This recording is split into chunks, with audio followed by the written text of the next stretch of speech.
So what attracted you to this book? So this book, World Without End, is a historical fiction novel. And my wife, your mom, Susan, and I listen to a lot of books as we walk the dog. And hmm And historical fiction is one of our favorite genres. And this one I particularly enjoyed for a number of different reasons I hope we can get into.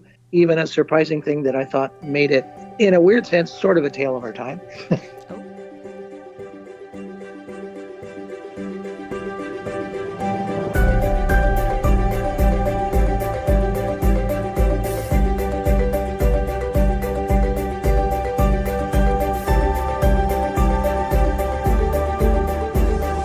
Hello, everyone, and welcome to Tales of Our Times. This is a show where we discuss the stories that move us, what makes them so meaningful, and why others could or should find meaning in them as well. This is not a spoiler-free show, so bear that in mind as you continue to listen. We tackle books, movies, podcasts, and more. Where there's a story, there's a reason to read. I'm your host, Amanda Stevens, and joining me today is a very special guest all the way from Seattle and here for a belated Father's Day episode, my dad, Rob Stevens. Welcome, Dad. Hi, Amanda. Great to talk with you. Yeah, thank you. The last time that you were here on the show, you were actually here in Taiwan, but you, like Mom, graciously agreed to take a call this time, so thank you for that.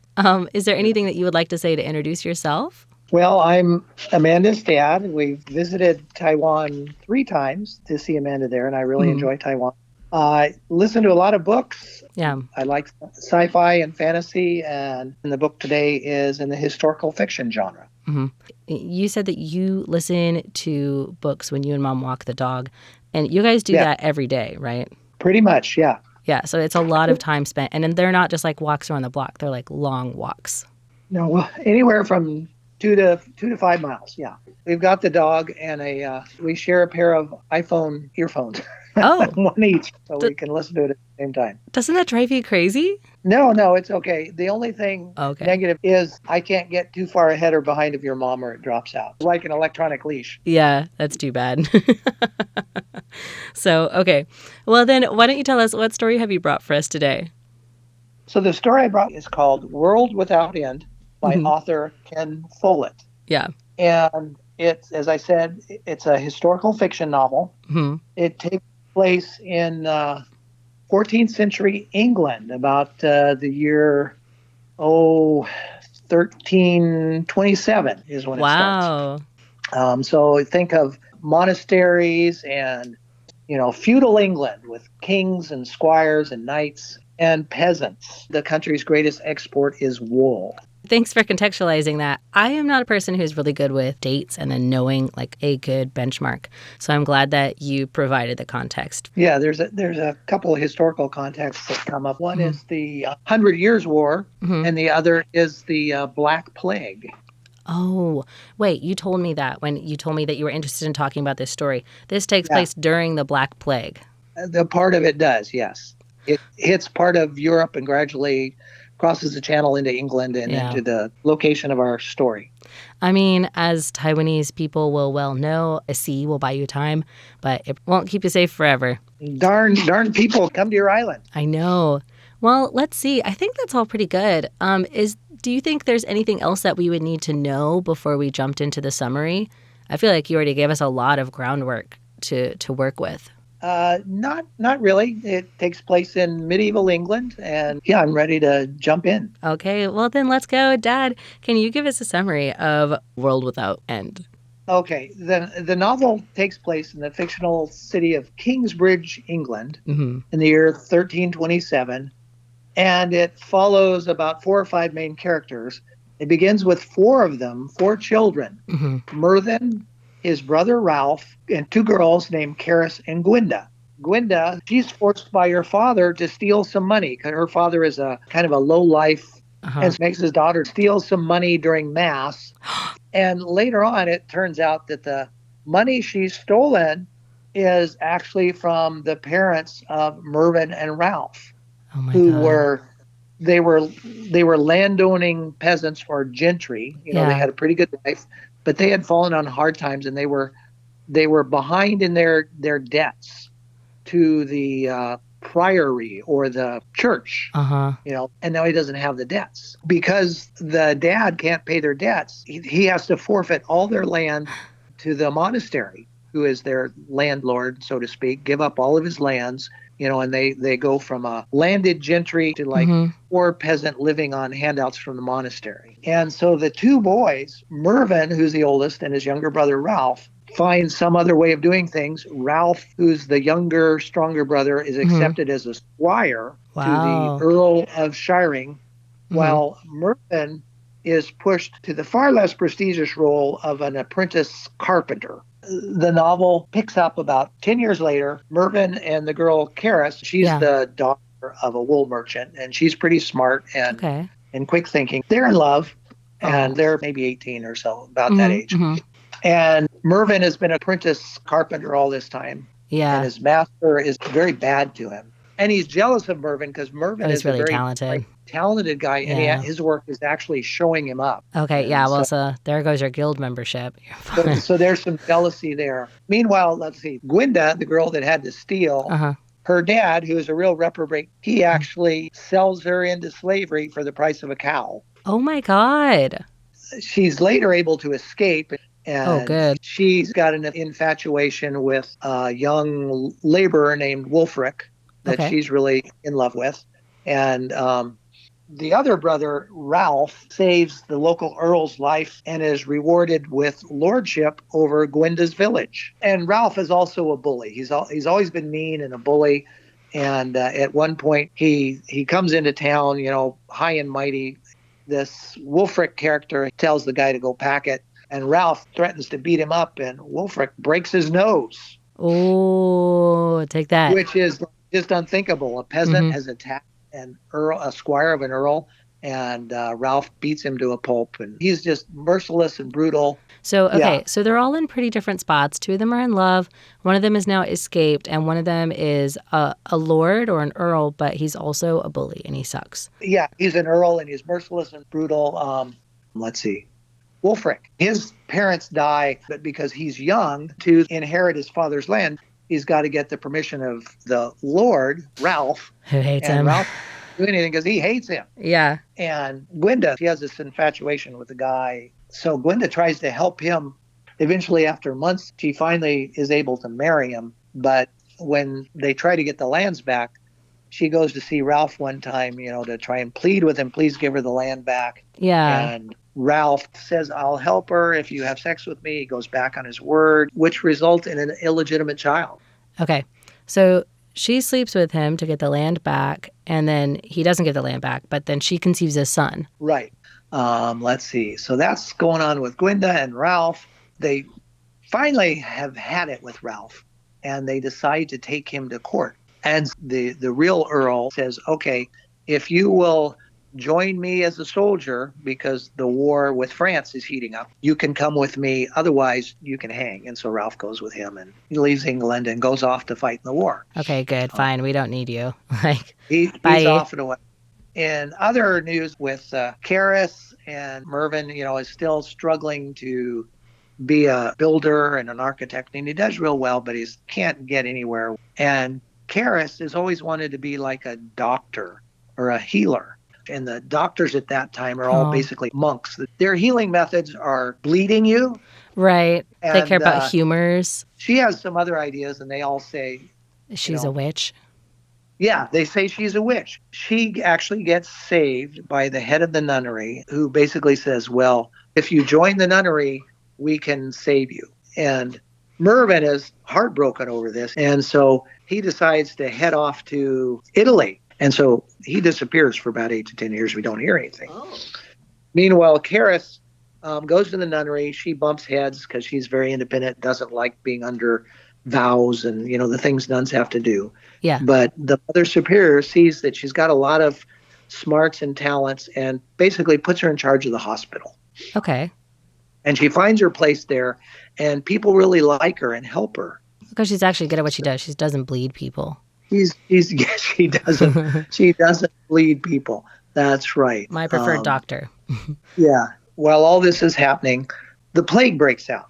Comes first to Florence. I forgot about the plague.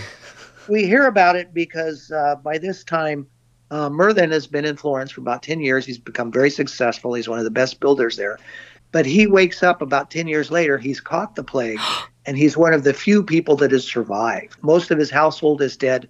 His young daughter, Lola, is alive. She's one of the few people who apparently didn't catch it. But he decides, I've lost just about everything here. I'll take what money I have some investments, and I'm going to go back home to England because he misses it. And maybe Karis will still love me, even though I know she's a nun. And he goes back to England with his daughter, Lola.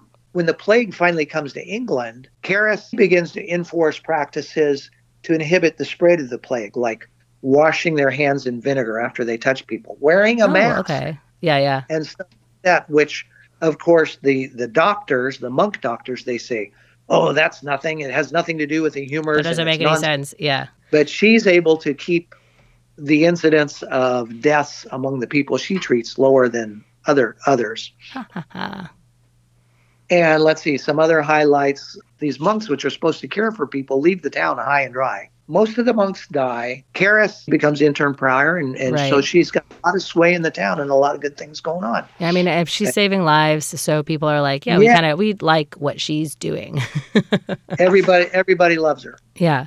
Eventually, she's able to get the town made like a separate entity away from the church. And she also helps invent a red dye. And they go from selling wool, which was their main export before the plague, to selling this red cloth. Ooh, so they're going to make money. Things are coming back, and the priory again makes accusations against Karis, and she's, with Mervyn's help, built this new modern hospital. But the monk physicians don't trust her, and so she finally says, fine, I'll just renounce my vows, which frees her up to marry Mervyn. Well, I guess that's good. The plague comes back. Oh, no. Oh, God, no. And she successfully helps fight it off. By this time, Mervyn has finally become successful. He's recognized as a great builder. So she marries him, and she becomes revered in the whole town because she's basically saved everybody. Mm-hmm. Ralph, meanwhile, Mervyn's younger brother, he's been evil. He's gone off to war, and he goes back to England. And he has this child by Gwenda, and he's blackmailing her again, saying he's going to reveal the child unless Gwenda continues coming to see him and have liaisons with him. Mm-hmm. She absolutely hates that, but she doesn't want to tell her husband because it'll kill him. Yeah.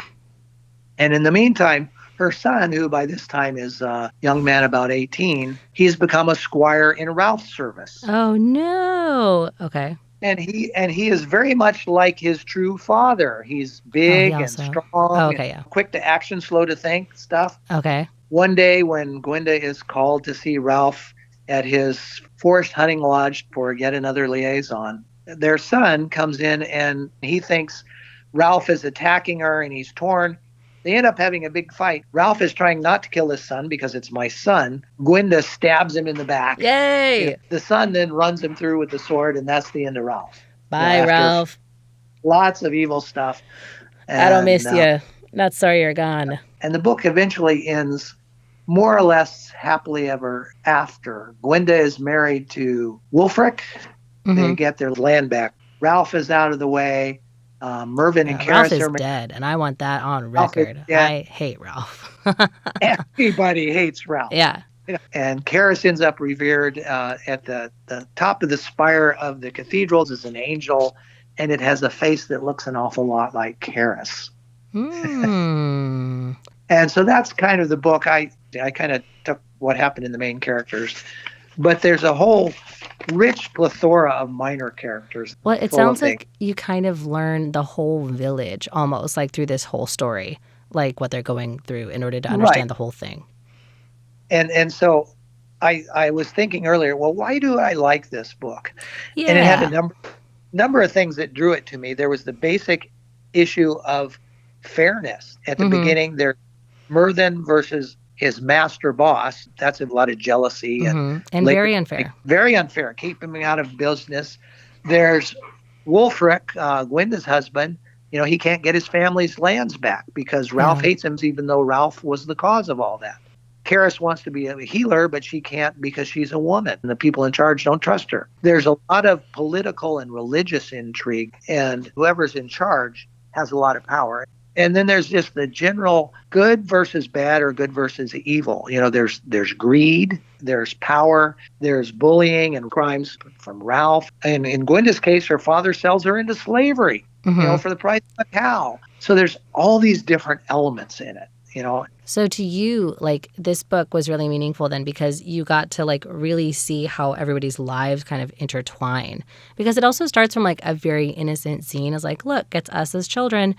And then you see them kind of grow up through their whole lives. And how they're each affected in different ways by the things that happen to them at the very beginning. Yeah. And it's interesting too, just from a historical perspective, to see the impact of the plague. One of the things that I thought made it a tale of our time was the plague. Because that was what I wanted to ask you then. What do you think makes it a tale of our time? Well, it's got all those attributes: fairness, good versus evil, intrigue, good characters. But then in the midst of this, there's the actual real thing of the plague coming. Yeah. And although the book was written in 2007, the reaction of the people in the book and around that are very similar to what happened when we all recently went through COVID. Initially there's unbelief. People don't know what it is. They don't know how to heal it. They're afraid of it. They try boarding themselves up, and people die anyway. Yeah. And it doesn't really matter who you are. Everyone's going to get it.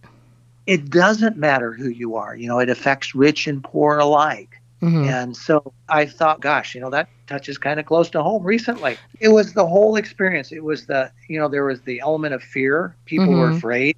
They didn't know what it was because so many people were dying. And once they got it, they thought, oh my gosh, this is a death sentence. And it went from people, trying to initially care for their loved ones to finally just taking them to the hospital and abandoning them. And they don't know how to treat it. Doing the best they can, but it just wreaks havoc on them until it gradually dies out naturally. Yeah. And then comes back a couple years later after it mutates. So think the versions of COVID we've had. Right. So in that way, also similar to our experience, where it's never going to just go away.